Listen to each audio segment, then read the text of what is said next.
Shalom, shalom, shalom, Haverim. Hello, friends. Hello, friends, and a big howdy do to all of you in Zoom land. Welcome to the Federation and welcome to the third installment of Fed Talks. I'm delighted that you're here today, and if you're happy that you're here today, please turn to your neighbor and say, "Hey, neighbor, neighbor, it's good to see you. I'm glad that you're here." All right, very good. And I'm delighted to see you as well. So here's the question: what is the purpose of Fed Talks? Many of you know the purpose of Fed Talks is to have timely and necessary community conversations about our Jewish future. So please, with a show of hands, let me know if you think that the health and well-being of our future is of paramount importance. Anyone in the room? Oh my goodness. I will tell you this, I see a lot of hands, and I hope that maybe you raised your hand in Zoom land, but I'm sure that this bodes well for our Q&A later this morning. My Jewish instincts tell me that this is our collective responsibility. This is what Jewish communities do. And this is why we have Fed Talks. My name is Moshe Kruger. I'm the executive director of the Jewish Federation. But before we get started today, permit me to just take a moment to review how we got to Fed Talk 3. For those who were here for Fed Talk 1, you'll remember we had Aaron Perry, the executive director of Venue Parks and Arts for Fed Talk 1. Aaron shared his passion for a more livable South Bend. Through his bold and creative thinking, he was successful in reimagining public space with a primary focus on the arts and culture and recreation. And in doing so, the city invested in its future, creating engaging community experiences that connects us to one another. So as the Federation envisions our future, we too share Aaron's vision that community space is sacred space.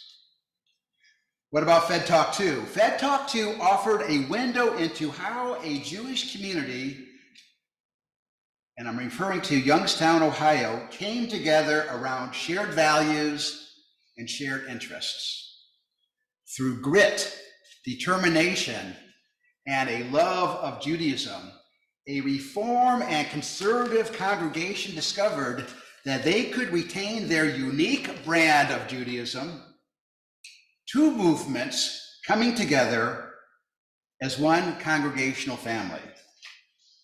Now, what I personally took away from the Youngstown case is that it's possible.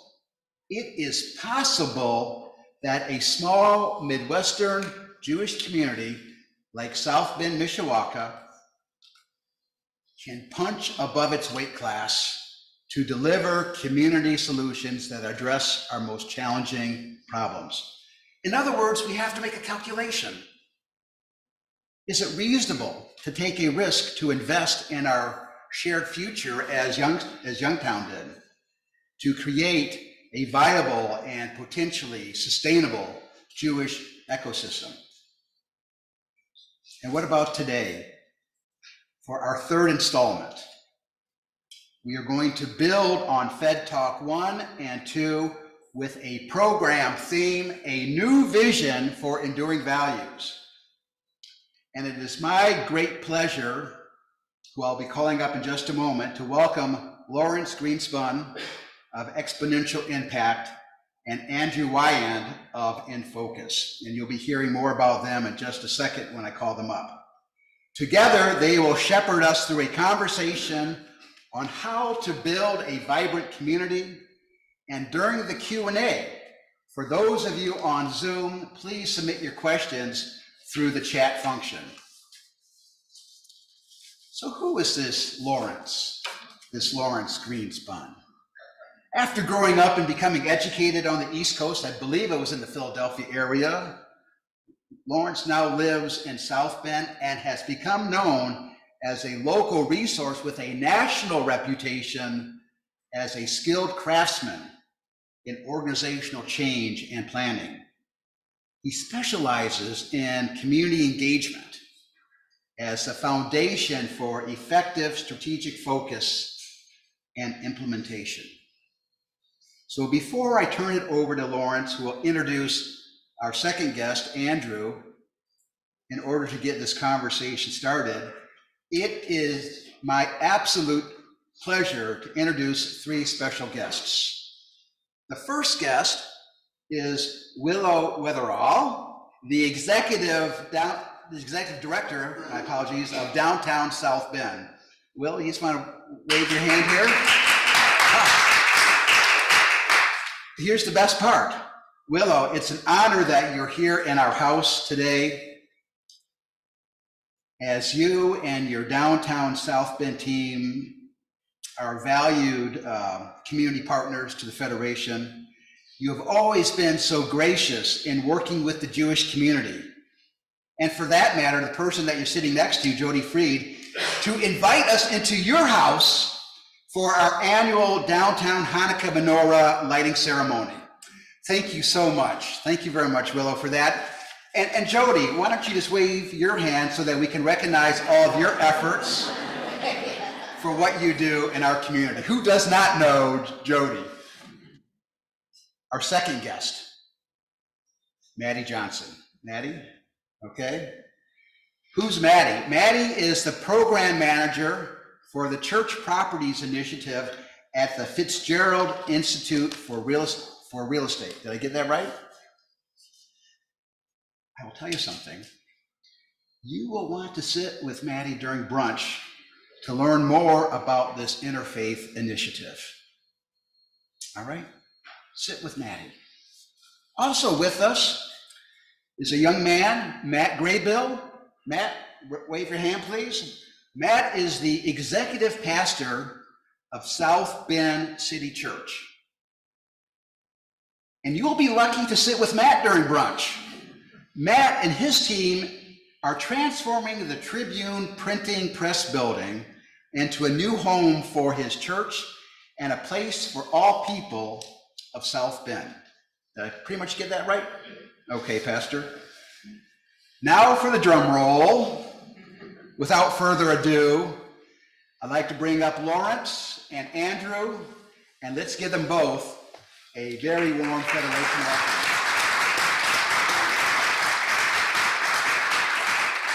Lawrence is going to introduce Andrew and say anything else that I might have missed in your introduction.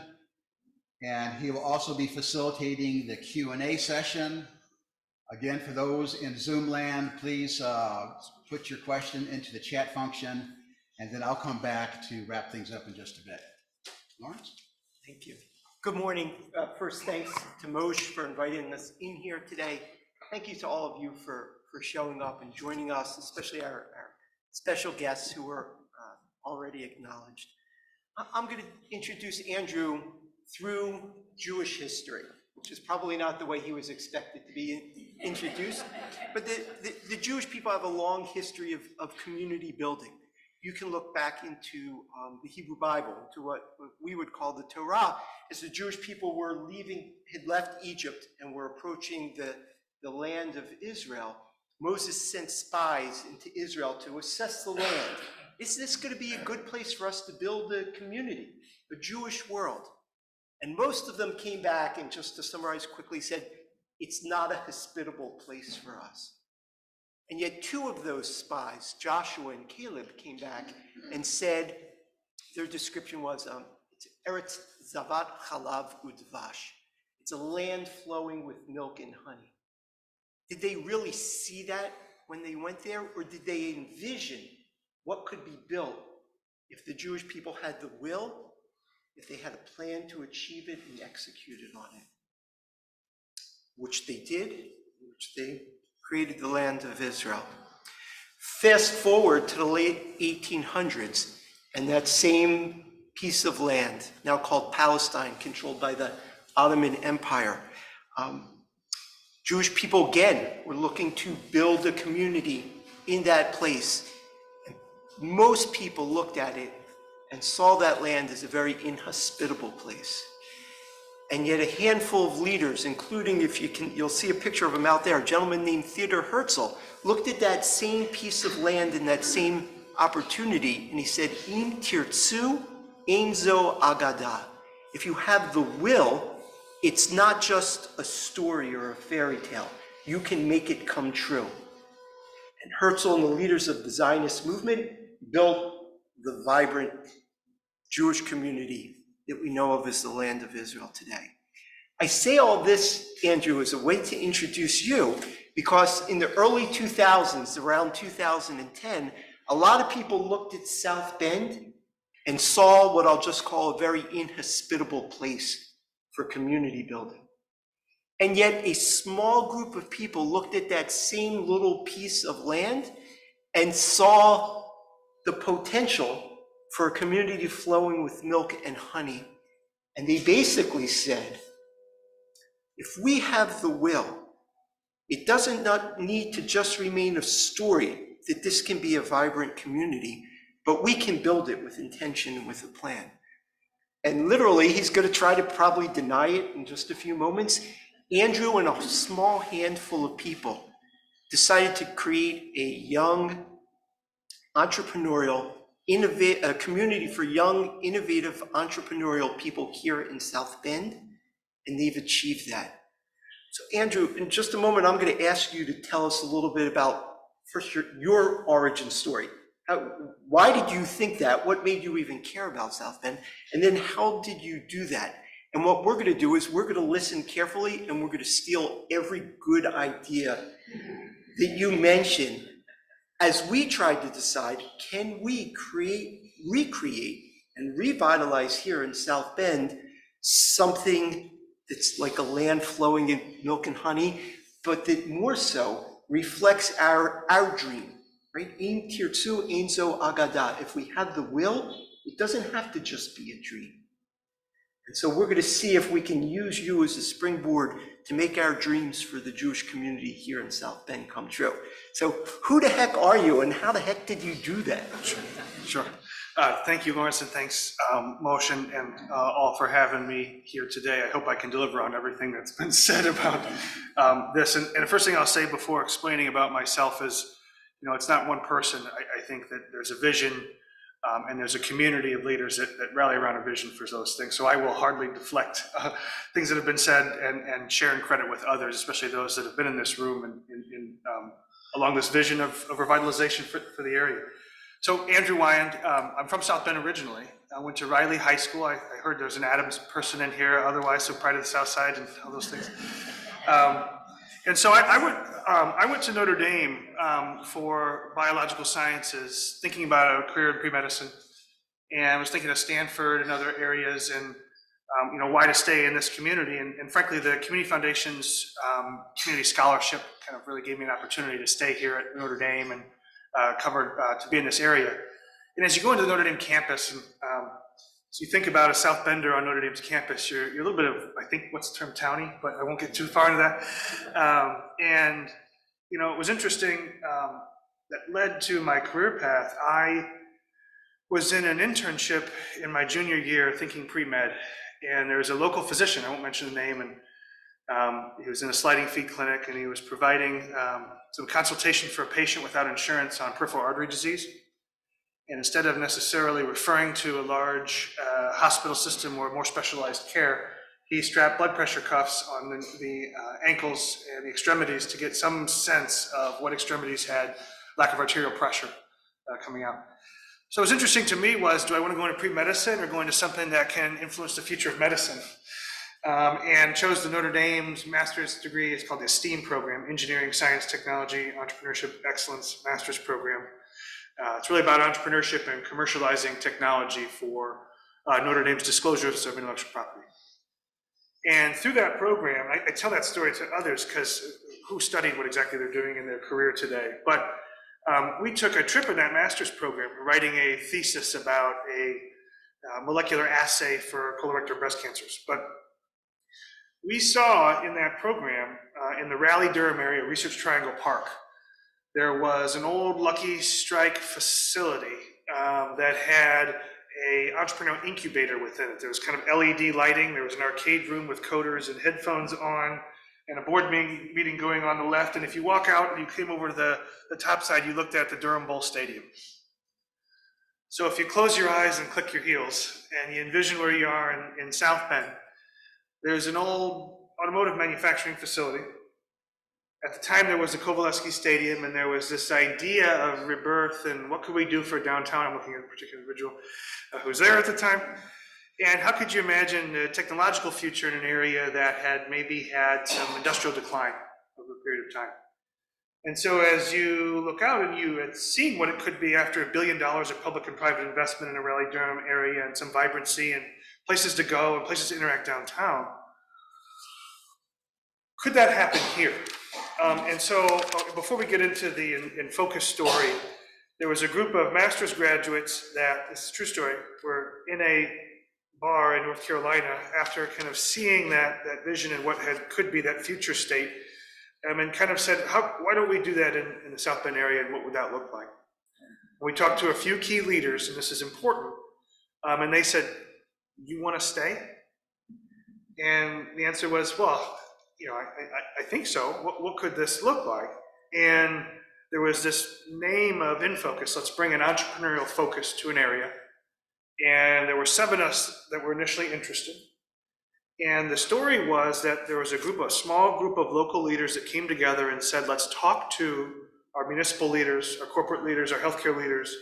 We're all struggling to adapt and attract and retain talent at different levels, but particularly those with a college degree and above, to want to be in this area. Do we have the cultural amenities? Do we have the jobs? Do we have the things to do at night? Do we have enough density for people to hang out and say, my friend is doing it, you're doing it, so I'll do it together? And the fact that there was a small group that wanted to do that was enticing. And they went out and they raised a little bit of money per each organization to sponsor an innovation fellow for a year to work on projects in the local community to help the community grow, but give them an opportunity to stay and share their ideas. We called that entrepreneurial focus. And I'm going to talk probably for a while about how all that works, but really the idea was if you can give a great opportunity to a young person, they might be more interested to stay in the long term because they're making an impact on how things are here today. And that credit responsibility is the future of leadership here in terms of others that might want to stay and be in the community. And there were some kind of key facts I wanted to talk about the situation of that time. And we can all probably remember it from our own vantage point. 2012, US News and World Report. And I do think some civic leaders, and there were kind of standing on the backs of giants here that got us to this point. So I don't want to shed any light on things that have been done. And whether or not that study was perfectly accurate is one thing too. But in terms of the negative net migration of young professionals, we were the 8th dying city in the United States. We don't like that. And how do we think about being more attractive?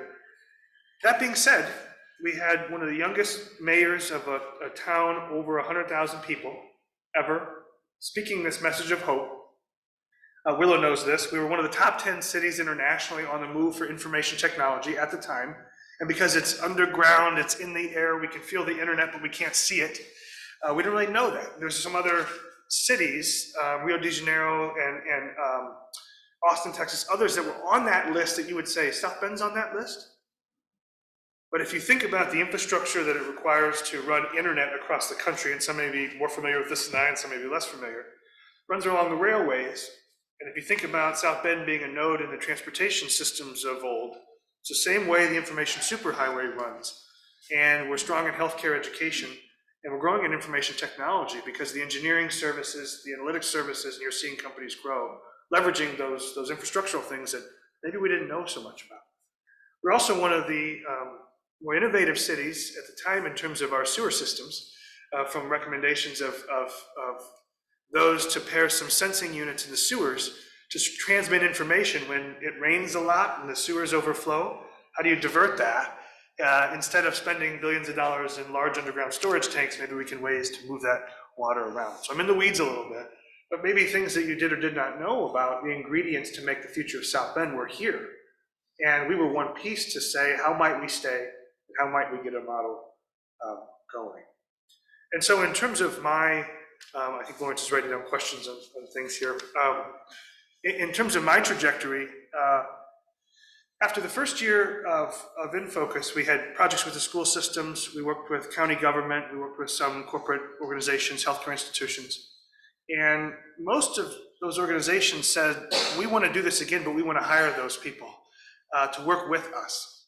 And so it became pretty natural to say, let's grow a model that has recurring fellowships and internships each year, where you hire folks like myself, you place them on impactful projects, and at the end of those, they at least get some professional experience leading those.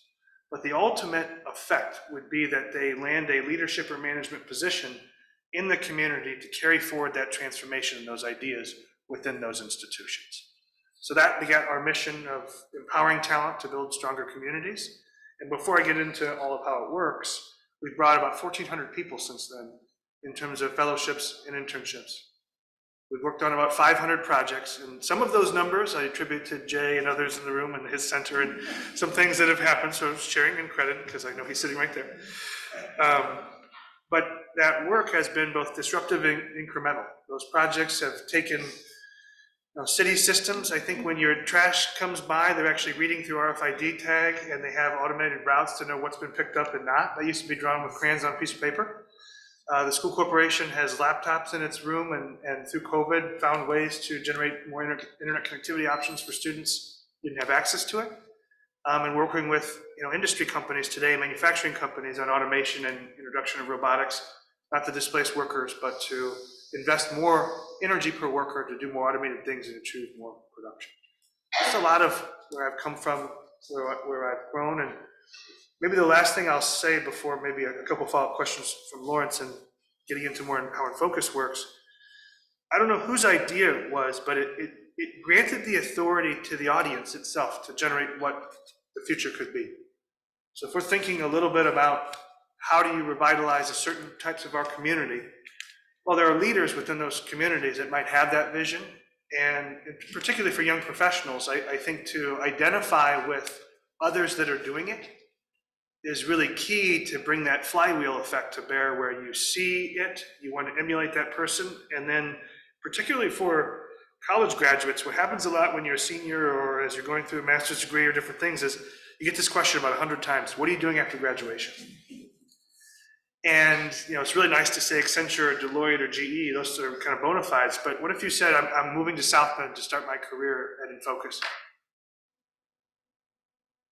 Well, the best brand builder is others that recognize that as a good thing. And that takes time, and it takes energy, and it creates this effect over time where that becomes not only okay, it becomes the right thing to do, or something, hey, I've heard about that. How are you doing that? What is that? South Bend's on the move.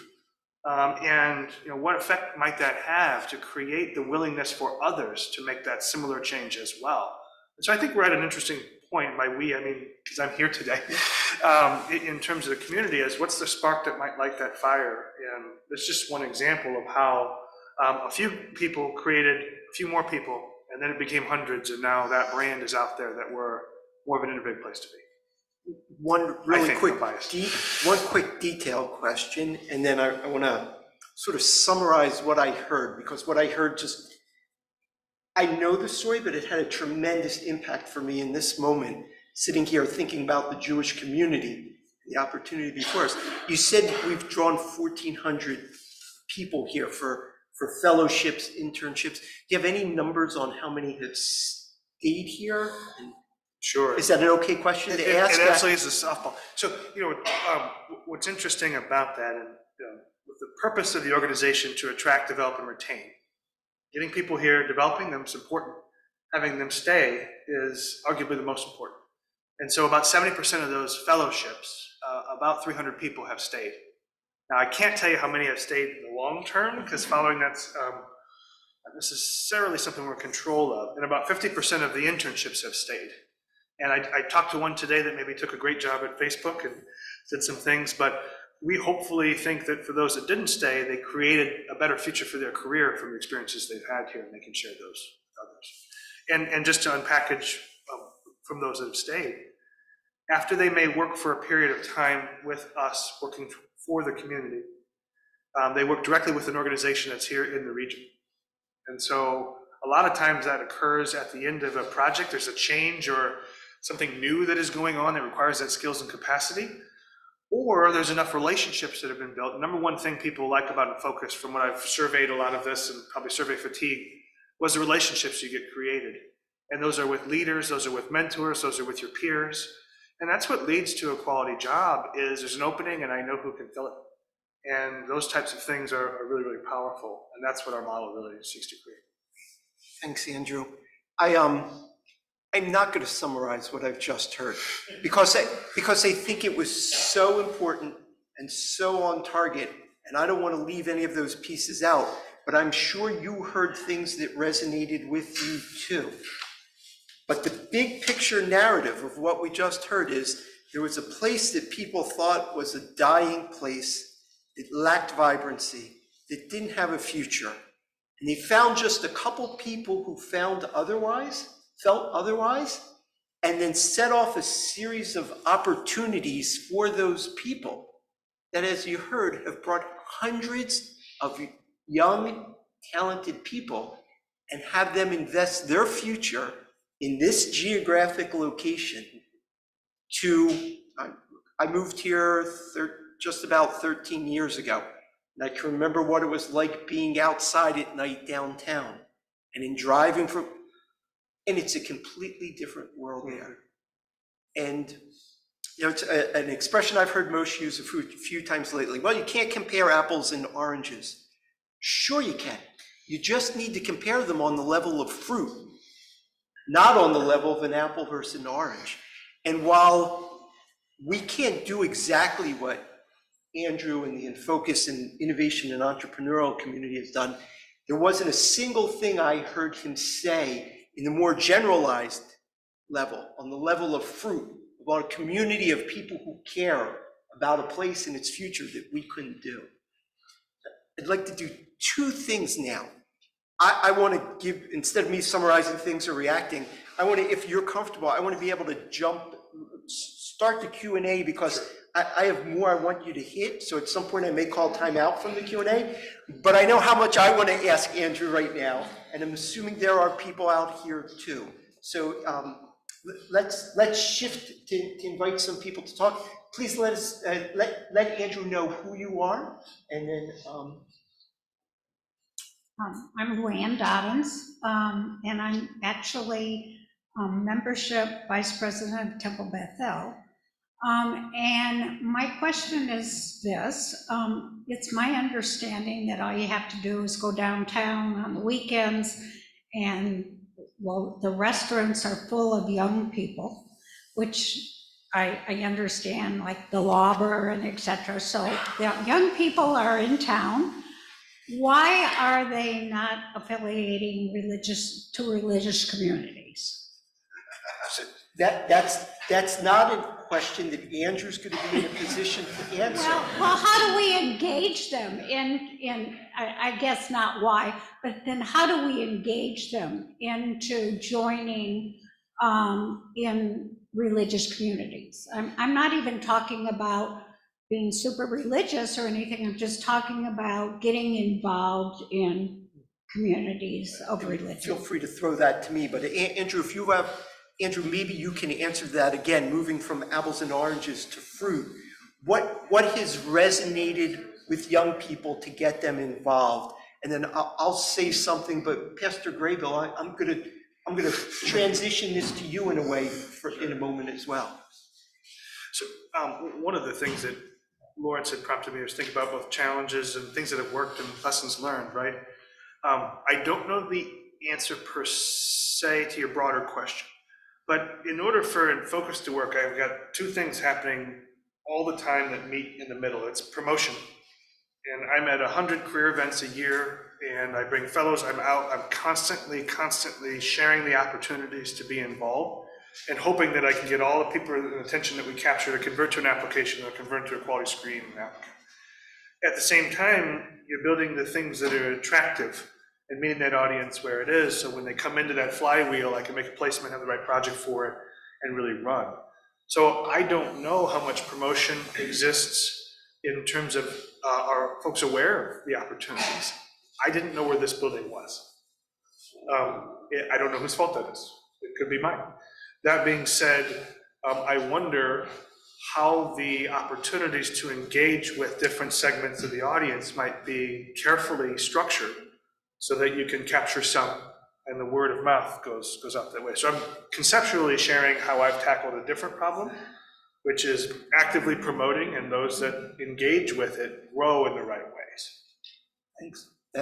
That's great. Andrew, I'm going to keep you in the line of leaders of Jewish community builders with Joshua, Herzl, and Andrew. So thank you. And part of what Andrew's saying, and he emphasized it before, is relationships, connection, belonging, and telling our story well. And so that's part of the reason why I invited Willow and Maddie, Moshe and I invited Willow, Maddie, and Matt here today. That there are other communities besides the Jewish community going through this same thing. Other religious communities, other communities just of the entrepreneurial community. The education community is going through issues related to this. The more we can learn with and from and build a broader community that also allows for that, that process of telling our story and marketing ourselves better. So Matt, if you don't mind, will you tell us a little bit about South Bend City Church, what you've been doing, even what you told me the other day, almost the origin story of SBCC and the thinking behind that. And then do you have any answer to Ms. Dobbins' question? Sure, thank you. So South Bend City Church is 6 years old. It was founded by our lead pastor, Jason Miller. He's from this area. He had a vision for a specific type of church that he did not see existing anywhere in this particular area. And as he had that vision for what that type of church could look like, he was looking in places like Boston and Nashville and other places, educational centers, thriving communities that would engage that type of vision, but then realized, I actually think this could work in South Bend. And so started South Bend City Church in South Bend, but I think it was the vision and the people, as Andrew was talking about, that actually pulled people in, such as myself that moved from Southern California to South Bend to be a part of this particular vision for a church that didn't look like quite any other church.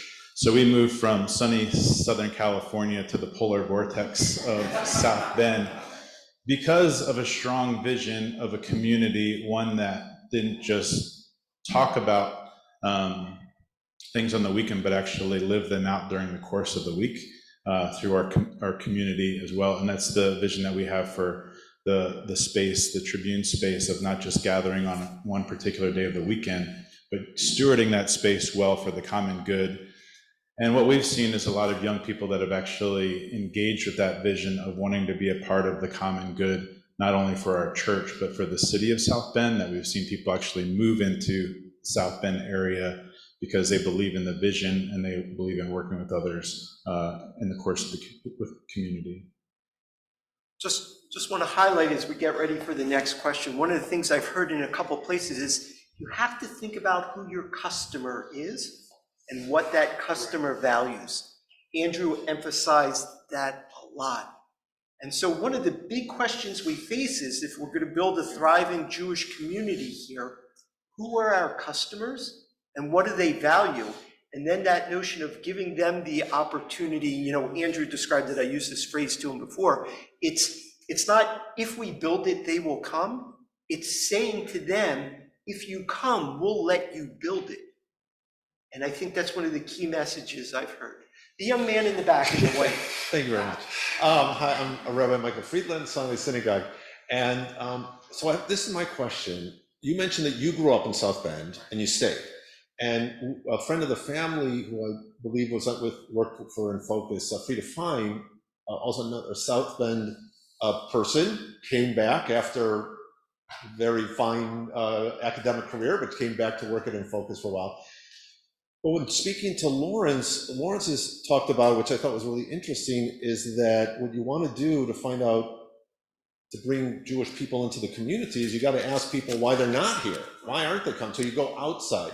So my question is that have you found that do you start with bringing people who grew up in South Bend back? Or do you go out, and I'm not even sure how you would do it because it's a big country, how you go out and tell people, hey, you grew up in Chicago, but you know what? South Bend's a great place to start a business, or something like that. Which approach do you take? So I think it is a great question. I think there's maybe a little evidence that the person that's sitting in front of you is from the area, that wants to champion the area. There's some heart and mind connection that might help. I'd say in my experience of all those people that we talked about, it's about split. I'd say 60-40 from outside the area. So it's interesting if there's a little bit of bias you may have. I've been here my whole life, I want to go explore. Right? Or I've been in a big city, or I've been in different areas, or I left my hometown to go to a university that's outside of that area. Where is next is different than those two places. So now you got some geographic preferential and some understanding that I've been in multiple communities. Now I will tell you, my answer is you go to where they're graduating, or at least in my particular case, and that might be a little more complicated to answer your question for this group. And you say, this is what we can offer that's different than what others are offering.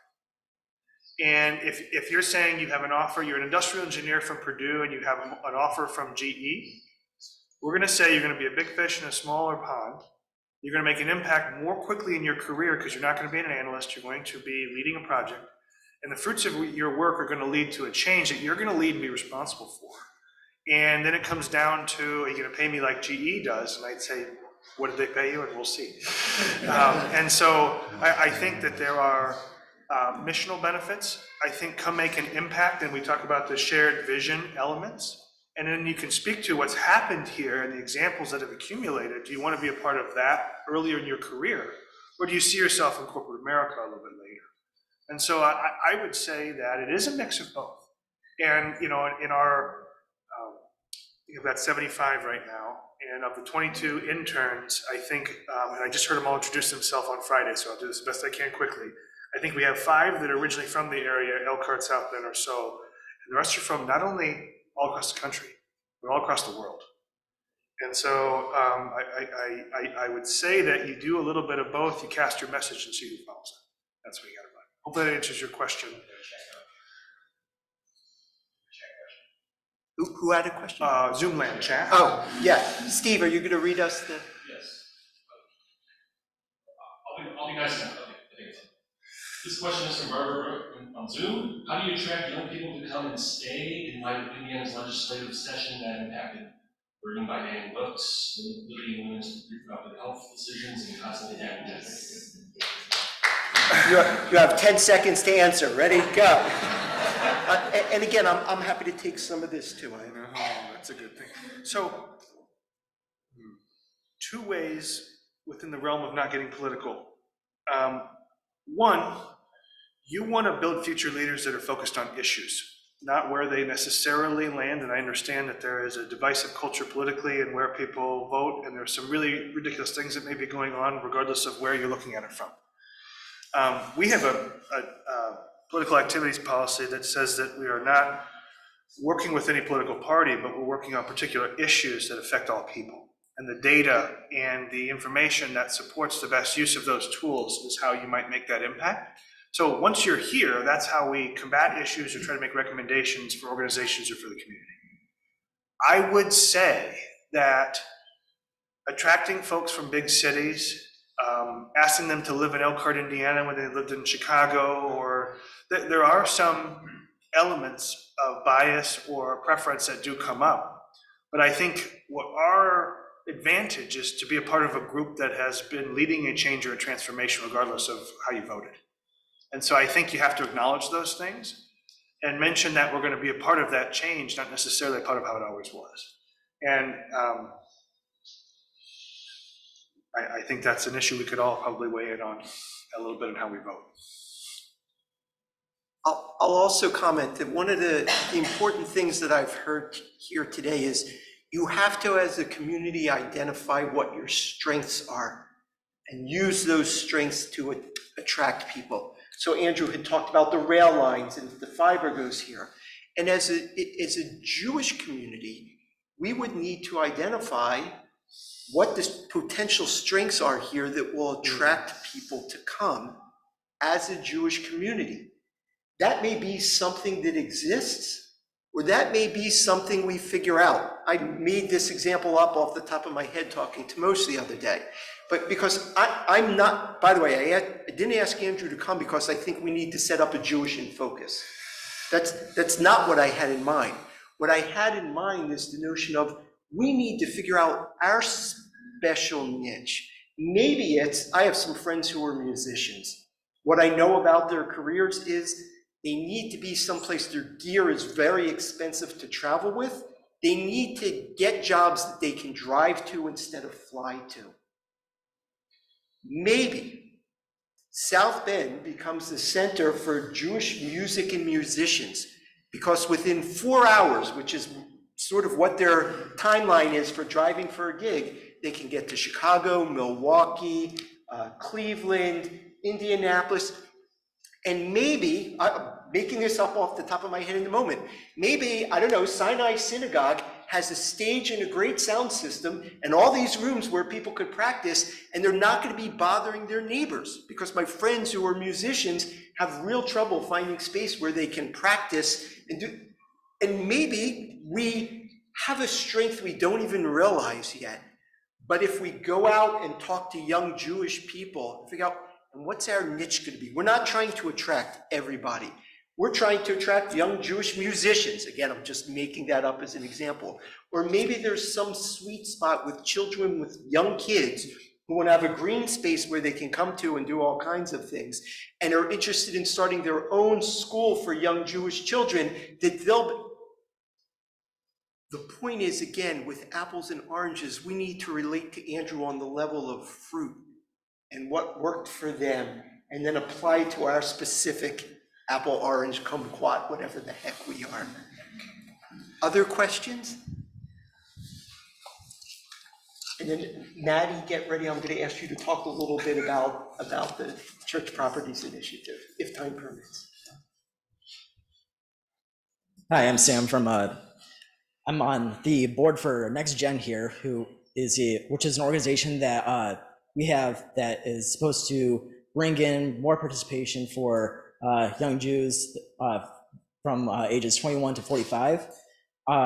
We found some improvement within our own participation, but we only have a bubble of people we really are able to pull from to participate with us because we are kind of new within our team.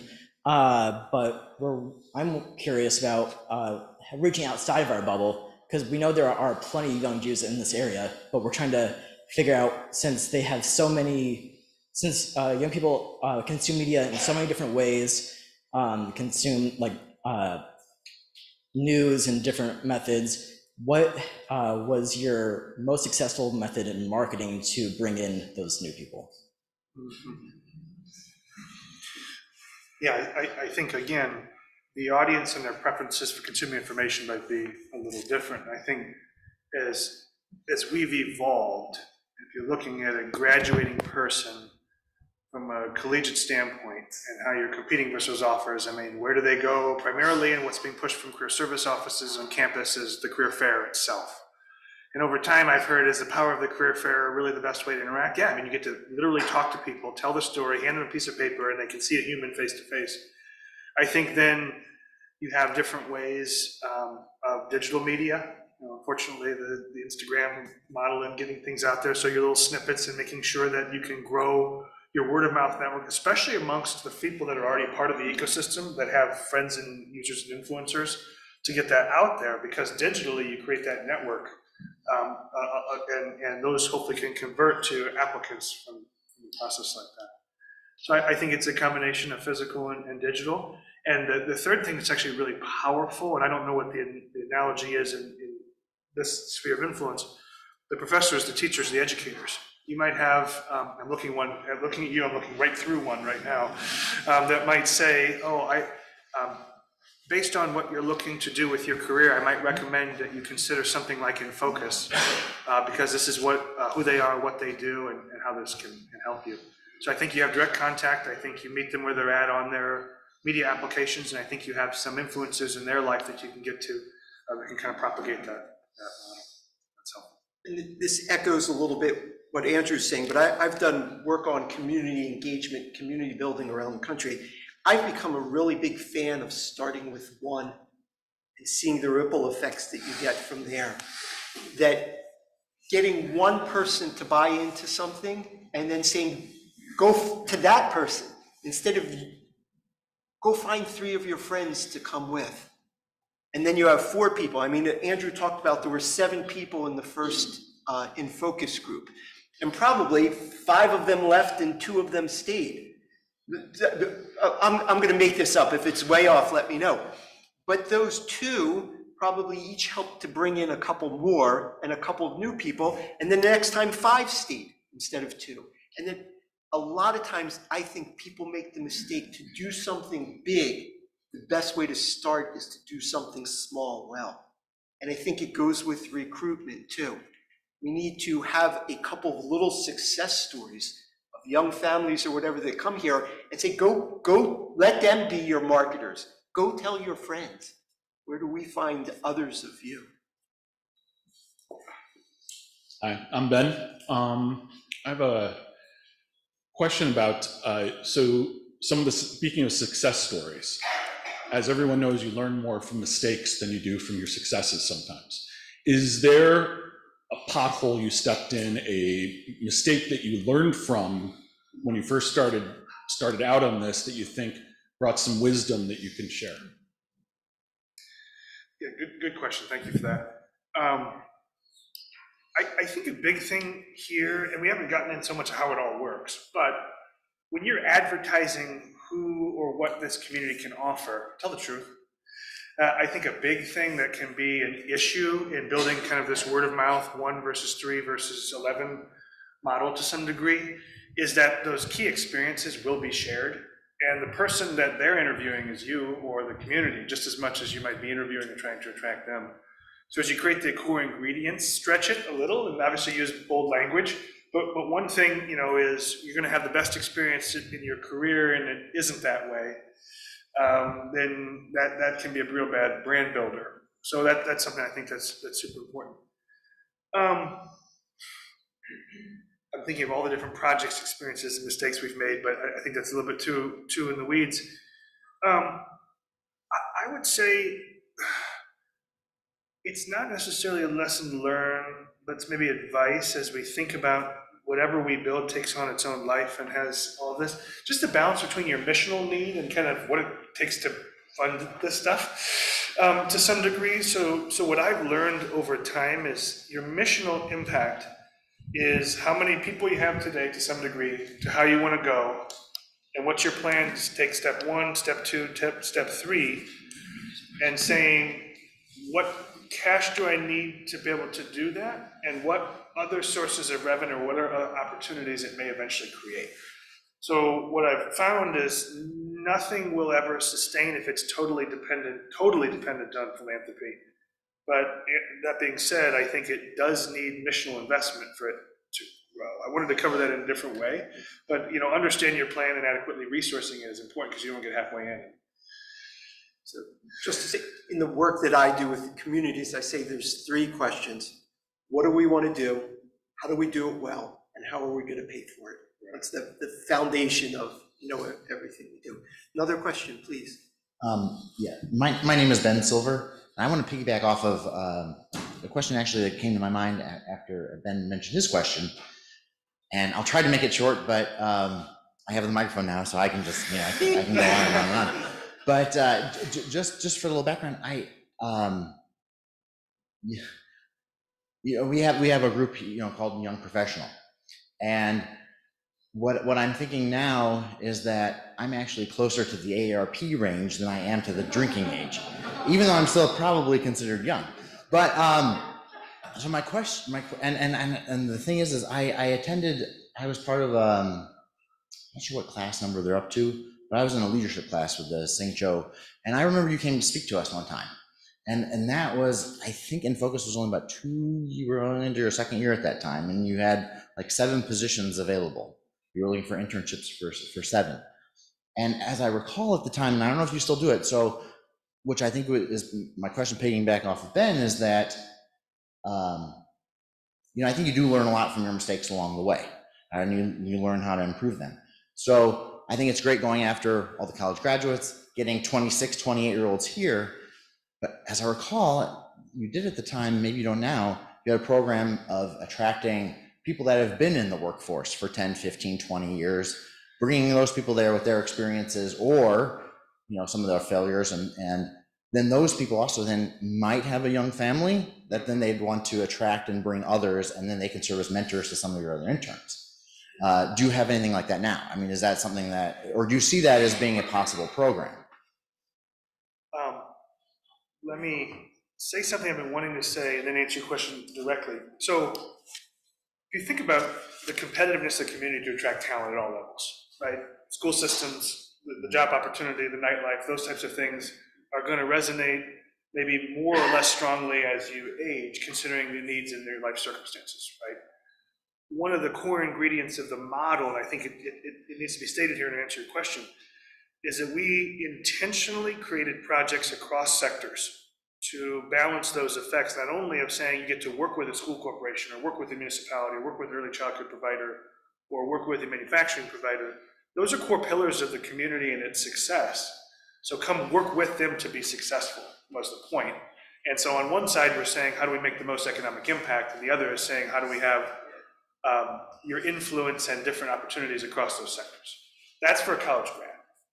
We do not have kind of I don't know the age group exactly, middle management group or that we would like to have in the community.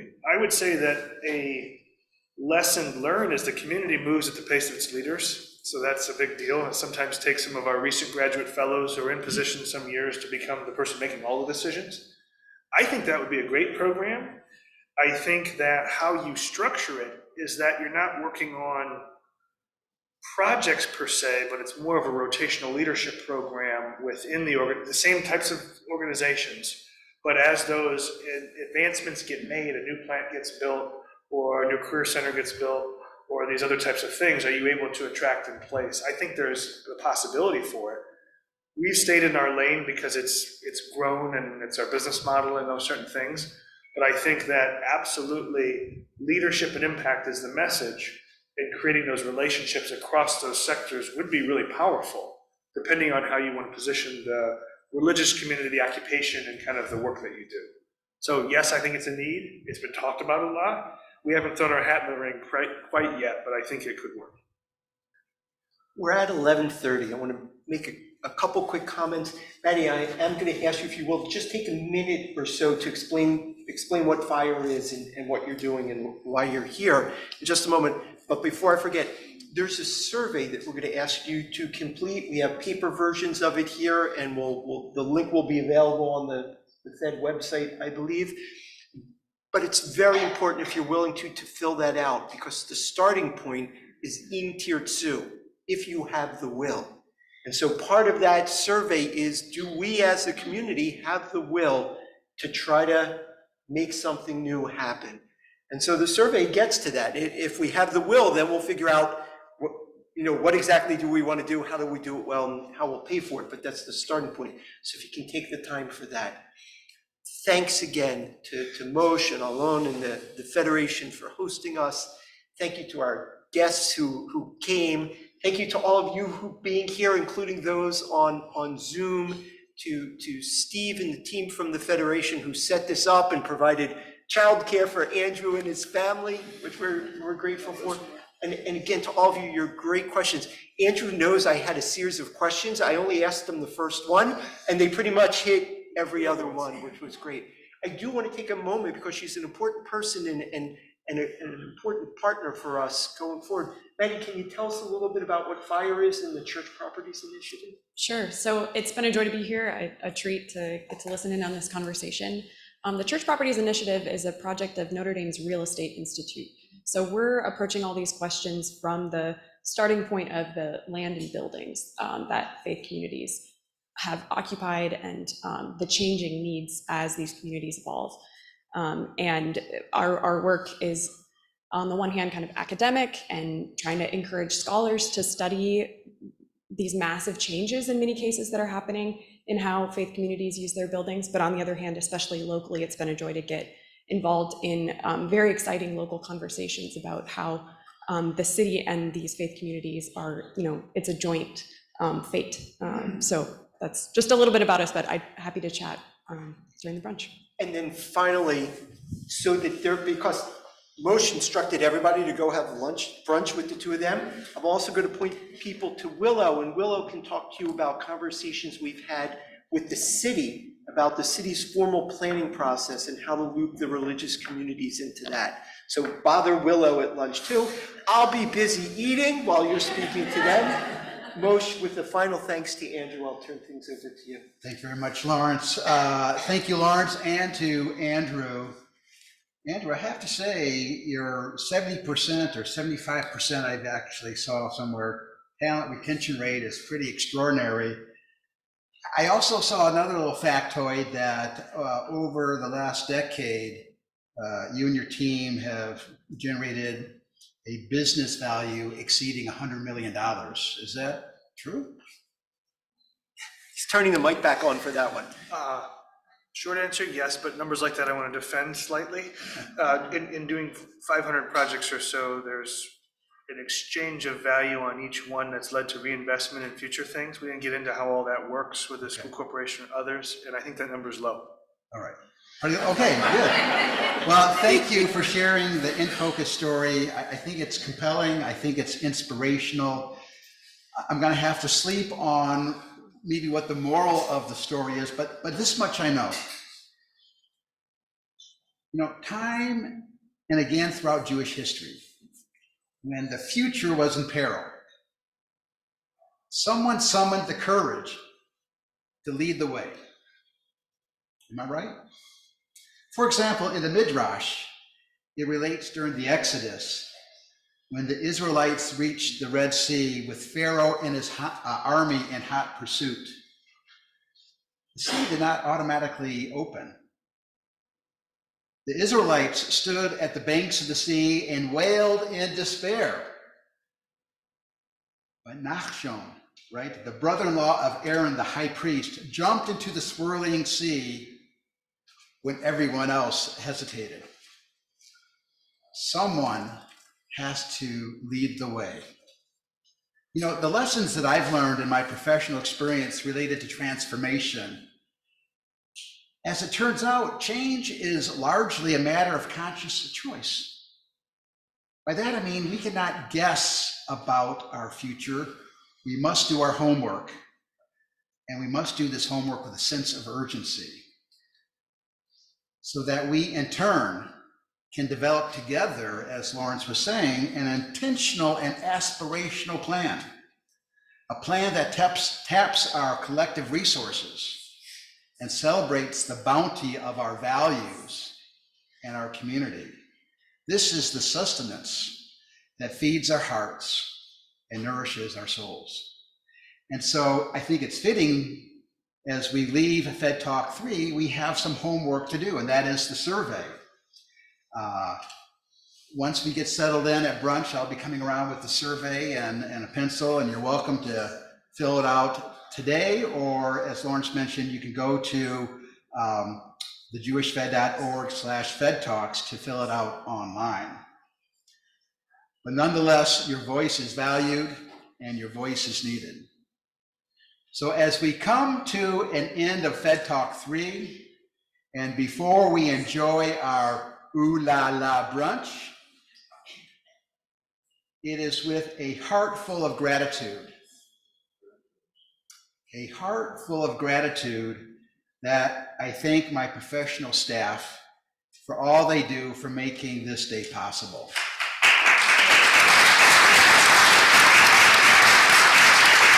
First to Steve Lauder, the magic behind the tech desk, to Judy Sassler, the architect and executive chef behind the Ooh La La Brunch, to Rabbi Nebel, our mashgiach, who supervises our kosher kitchen.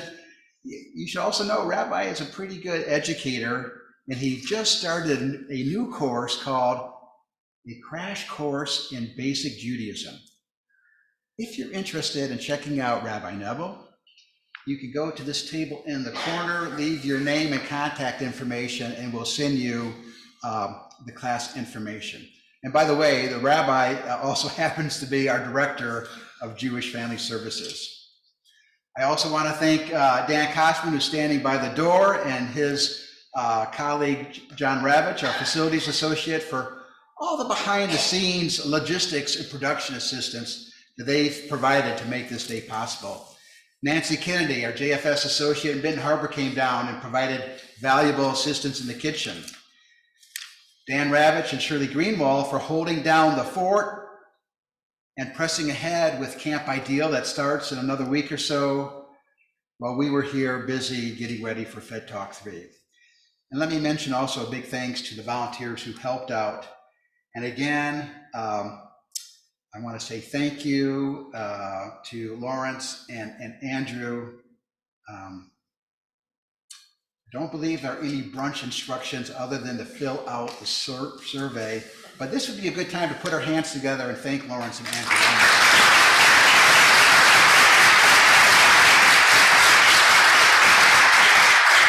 Thank you for sharing your time and your expertise. I want to acknowledge that my boss, Alon Shemesh, is here, board president.